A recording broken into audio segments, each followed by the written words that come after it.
So today, I have invited so many friends here around the world to discuss one thing, and that's it. Is that necessary to map traditional Chinese martial art into sports science? Okay, so we have all friends here. Mark, we all know Mark Willie, right? Grandmaster Mark Willie, who is grandmaster of many martial arts and one of the pioneer top Mojo in the West. Okay, so this is Mark. He is, we know he is a publisher, he is a producer, and then his movie is coming soon. Okay, now there's Dave here. Dave is a Wing Chun lover, go around the world globally to study with different Wing Chun grandmaster. And there's Danielle here. Danielle is a Sifu in Wing Chun in Germany and practice different art, including BJJ. Okay, and then you have Thorsten there. Thorsten is from Germany. I practice Wing Chun for decades. So today, we want to look into one thing so that everybody can share, okay? So you don't only listen to me talking, okay? That I would love everybody to share to see that is it necessary to map traditional Chinese martial art or Wing Chun or Mojo into sports science? Is it necessary? So the question is that. So please, all our friends in around the world, from Mark to Thorsten, please share what do you think. So who want to share first? Go ahead. Okay. I'll share. So I think the basic thing is, why wouldn't they? You know, if you're a martial artist, then why wouldn't you want to also be an athlete, right? If you don't think it's just secret skill that you'll never get. As medicine progresses, we progress our understanding of medicine, and as our understanding of anatomy and physiology progresses, our understanding of our body progresses. I mean, look at runners and sprinters and how fast the mile was broken and broken again and then broken again. How many miles people are doing marathons too every weekend. But, you know, 20, 30 years ago, you never think about it. So why aren't martial artists also progressing with other athletes? Golfing has improved because of sports science. You know, just the mechanics of the swing, right? The biomechanics based on biomechanics, kinesiology, physiology, right? Human anatomy, right? As Hendrik likes to say, it's all about momentum, handling that momentum for yourself, and for martial artists also handling the momentum of your opponent, right? So I think for the traditional arts, we're progressive up to the time that everybody thought they were traditional. Don't change it. But we need to progress the training method. You know, we don't need to lift stones anymore. We have weights, and we have different, you know, Nautilus machines and rubber bands now that we stretch, and we don't have to just lift flower pots all day, you know, to get strong. We can lift other things, right? And we can do body weight exercises and all kinds of functional training. So I think there's no reason not to be doing it. And it takes someone like Hendrik with a scientific mind to bring it out and make it obvious to us. Yeah. I think those are great points. I think that there's been, at least historically, an avoidance to a lot of those things in martial arts, in attempts to keep everything mysterious, to try and reflect that there's somehow an additional set of skills that need to be acquired that aren't in some way tied to some scientific discipline.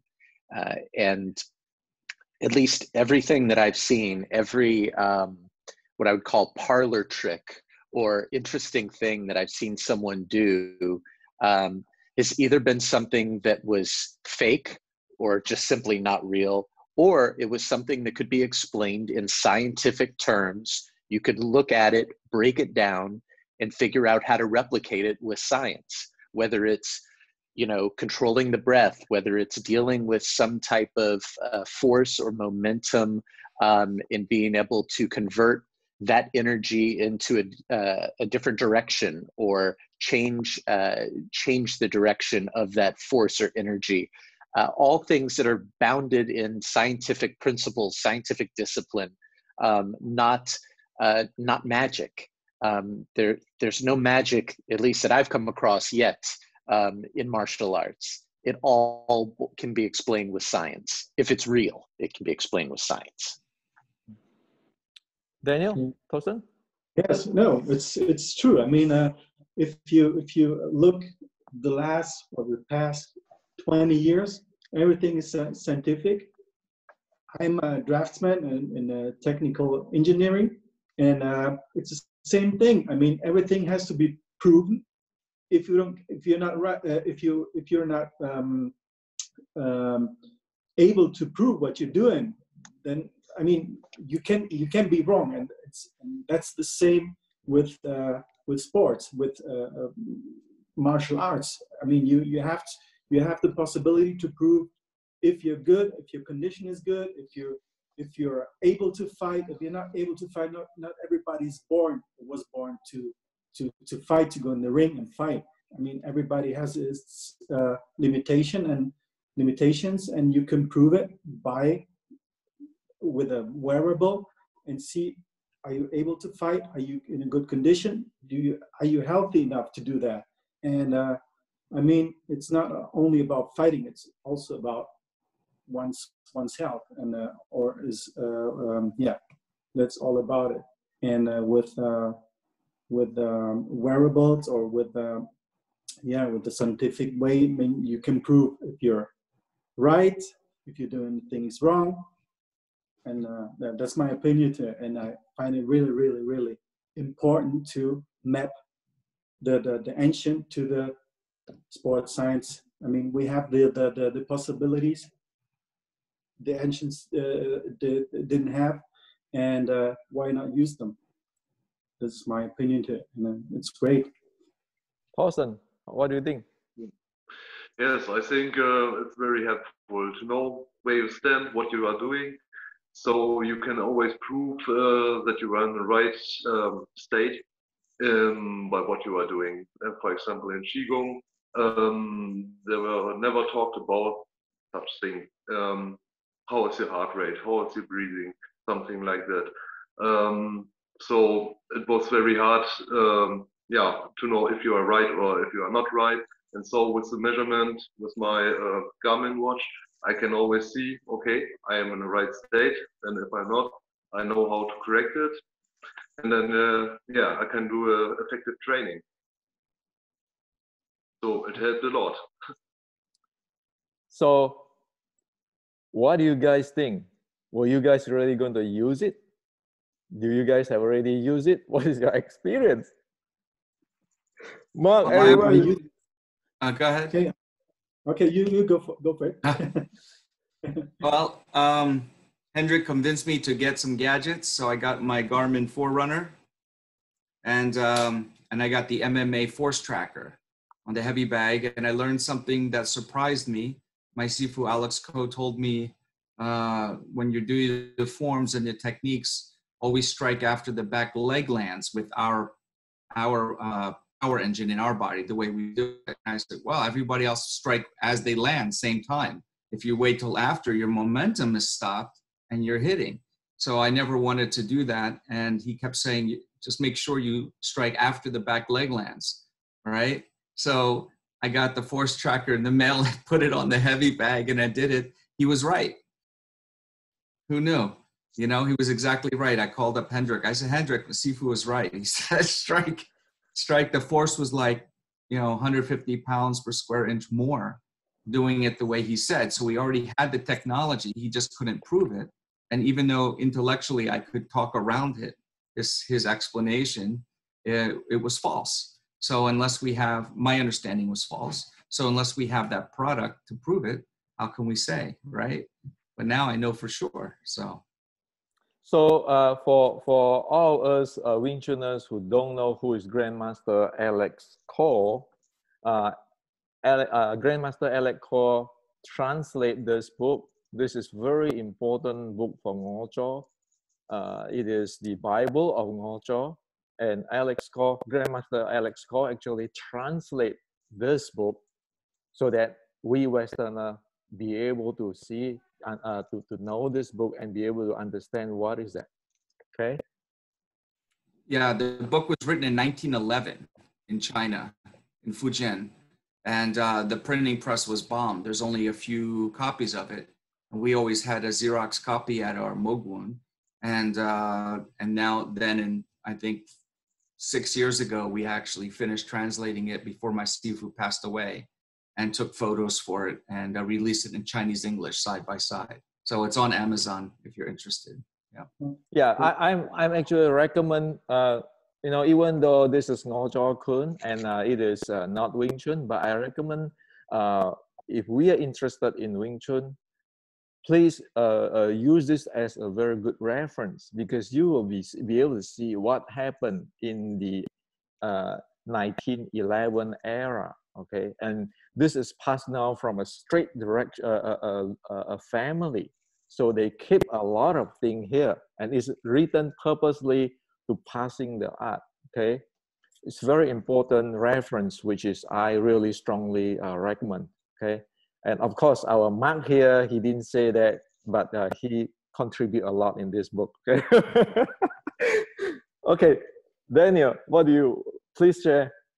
What I do is, since I've been training with you, it's it's more than 3 years now, and yeah, I also have a wearable. I have the Apple Watch. I know you say better to get a Garmin, Henrik, but it's okay. I'm fine with it. And yeah, I check my heart rate. I check my breathing, and I do it every day. And with it, I can see if I'm in a good mood, if I'm in a bad mood, if I feel good, if I'm not good. I can see if my heart rate is too high, and then I say, okay, you better stop. And because I sometimes depends on what I'm doing, and when I do the seal and tell, the 1850 seal and tell, then when I feel uncomfortable, I stop right away and look at my watch and say, okay, your heart rate is too high. You're in a good mood. You better stop before you continue. Scan my own body, and that's not the right way. I'm going to get Garmin to give all us traditional Chinese martial art practitioners discount and Garmin watch. Okay. Dave, what do you think? I know at first I was attempting to use an automated kind of wearable to tell me what was going on with myself, and called a Whoop band, and I thought it was great. It could tell me how well I slept, what my heart rate was, all of these things, and the problem was that I really didn't understand why it was saying those things. You know, did I have a glass of wine the night before, or what was my sleep? It would tell me if I slept well or not, but it wouldn't tell me why I slept well or not, and what the implications of not sleeping well would really be. And I spoke to Hendrik, and he had me get one of these Garmin watches, not the specific one, but and I started looking at the Garmin, and the Garmin gave me the raw data, and I was able to then see for myself what was good rest, what were the habits that I should be following to get good rest. When I got good rest, what did it really mean for me? Was I recharging my battery to the point where I was going to get significant improvements in performance the next day? And what do those improvements look like? Because I could see, wow, you know, I can go longer without my heart rate really elevating to a point where I don't want it to be. What level of stress have I been under? Just knowing, hey, you've been under a lot of stress, that's okay, but understanding the reasons why and how to mitigate them early on is much better. Understanding the importance of a good night's sleep, not just from performance, but in overall mood and performance, both in concentration and focus, mental performance, as well as the physical performance of being able to execute and do things. And without having the raw data, just going on how I might or might not feel, it's no way near as good as having something external that can measure and tell me, no, you got excellent rest yesterday, you will really be able to perform today. Or you got terrible rest, you think you got rest, but you did not. You really got very poor rest. And I know I'm not going to be able to train very hard, because if I try, my heart rate's going to go through the roof and I'm going to feel terrible for days after trying to recover. I wouldn't know that without having a deep understanding of all of this. So go ahead.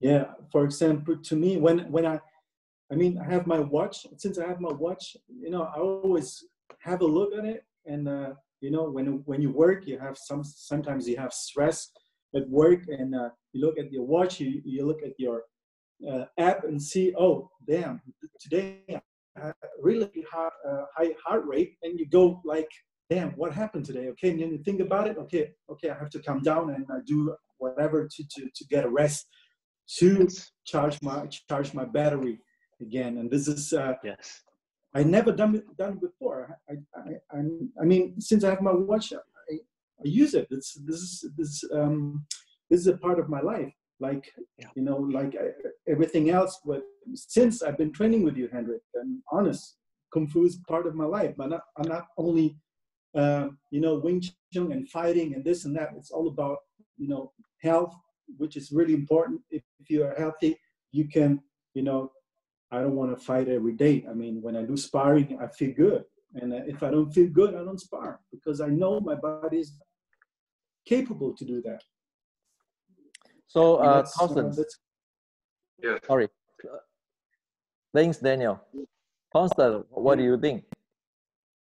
Yeah, for me it was very important because of my sickness.